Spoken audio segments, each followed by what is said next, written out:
ఈరోజు బాబు జగజ్జీవన్ రావు 116వ జయంతి సందర్భంగా దేశం మొత్తం ఈ దేశం కోసం, ఈ జాతి కోసం ఆ మహానుభావుడు మహనీయుడు చేసినటువంటి సేవలు స్మరించుకుంటూ బడుగు బలహీన వర్గాల కోసం, నిమ్మజాతి వర్గాల కోసం, దళితుల కోసం ఆ రోజు పార్లమెంట్లో అనేక చట్టాలు తీసుకొచ్చి వాళ్ళకి స్వేచ్ఛా వాయువులు కల్పించడమే కాకుండా సమాజంలో ఒక మెరుగైనటువంటి స్థానాన్ని కల్పించినటువంటి మహనీయుల్లో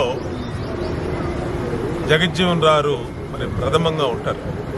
ఈరోజు ఆ మహానుభావుడు మన మధ్య లేకపోయినా భవిష్యత్ తరాలకి ఆయన ఆశయాలు, ఆయన సేవలు, ఆయన మేధావి, ఆయన చేసినటువంటి ఆలోచనలు తీసుకెళ్ళటం కోసం తెలుగుదేశం పార్టీ ఎప్పుడు చిత్తశుద్ధితో కృషి చేస్తుంది. ఈరోజు ఆ మహానుభావుడు జయంతిని, వర్ధంతిని తెలుగుదేశం పార్టీ సేవా కార్యక్రమాలుగా ఆ మహానుభావుడు భవిష్యత్ తరాలకి ఆ మహానుభావుడి సేవల్ని గుర్తించుకుని చేస్తాం. బాబాసాహెబ్ బిఆర్ అంబేద్కర్ గారు కానీ, అలాగే బాబు జగజ్జీవన్ రావు కానీ దేశ నిర్మాతలు వీళ్ళు. ఈ దేశంలోని బడుగు బలహీన వర్గాల కోసం నిరంతరం కృషి చేసి ఈరోజు సమాజంలో అందరూ సమానమే అని చేసినటువంటి మహానుభావులు.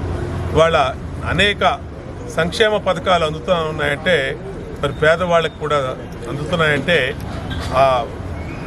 అంబేద్కర్ గారు అలాగే జగజ్జీవన్ రావు చేసినటువంటి నిరంతర కృషి వల్ల ఆ మహానుభావులు మన మధ్య లేకపోయినా ఇంకొక 1000 ఏళ్ళైనా వాళ్ళ సేవల్ని ఈ జాతి మర్చిపోదని చెప్పి తెలియజేసుకుంటూ తెలుగుదేశం పార్టీ జాతీయ అధ్యక్షులు చంద్రబాబు నాయుడు గారి కాడి నుంచి, అచ్చెన్నాయుడు గారి కాడి నుంచి మా డివిజన్ కమిటీ వరకు అందరం కూడా అదే నివాళులు అర్పిస్తూ ఉన్నాం.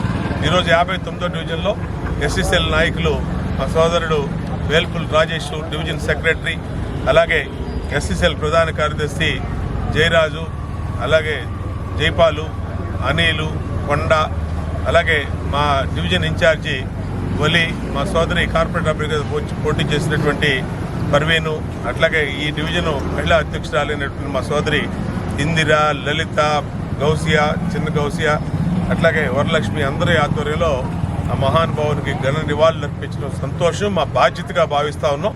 భవిష్యత్తులో కూడా ఈ ఆనవాయితీని కొనసాగిస్తాం.